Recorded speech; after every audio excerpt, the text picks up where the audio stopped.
silang dalawa talagang nagkasundo na akin inangkin nila ang laman ng kahon. Kaya ngayon, buksan na natin ang laman ng inyong kahon. Ito na, ito na. Ayan na, babanggitin na. Ang laman ng kahon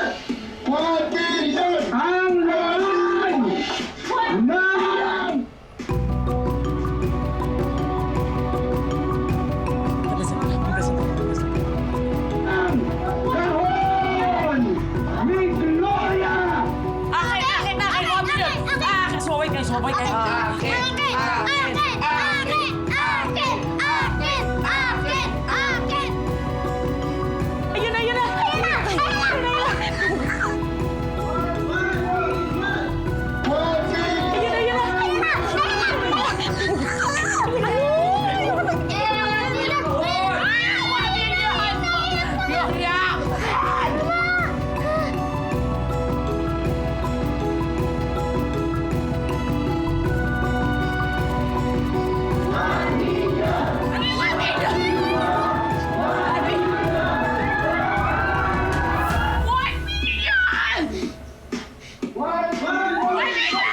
kahon ni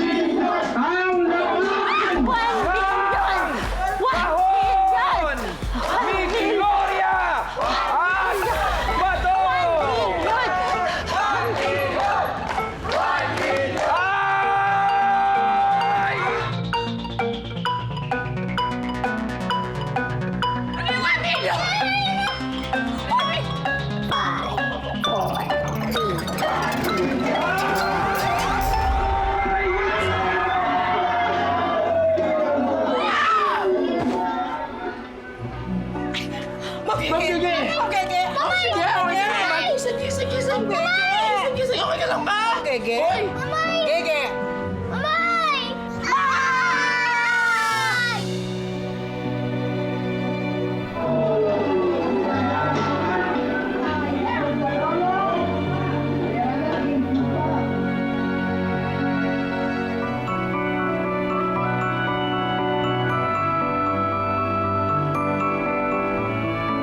Ayan.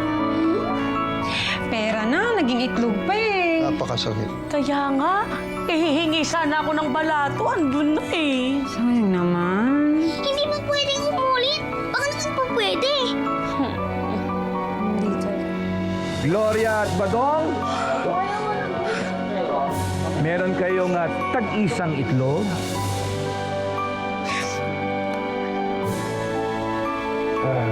Alam niyo, mayroong plano ang Panginoon Diyos para sa kanila. Kung ano man yung bibigay niya, kailangan yun ang tatanggapin nila.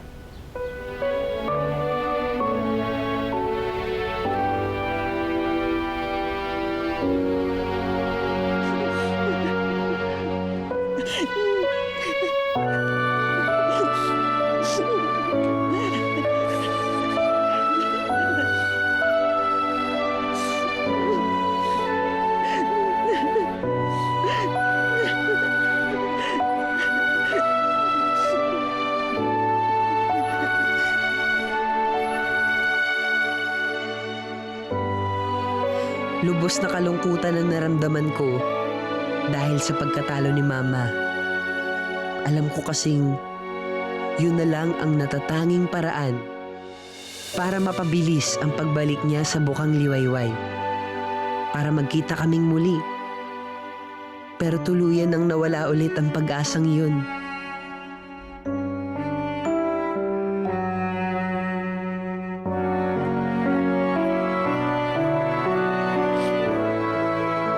Kahit malayo tayo sa isa't isa, Mama, nandito ka lang po sa puso ko. At di po ako magsasawang maghintay sa pagbabalik mo.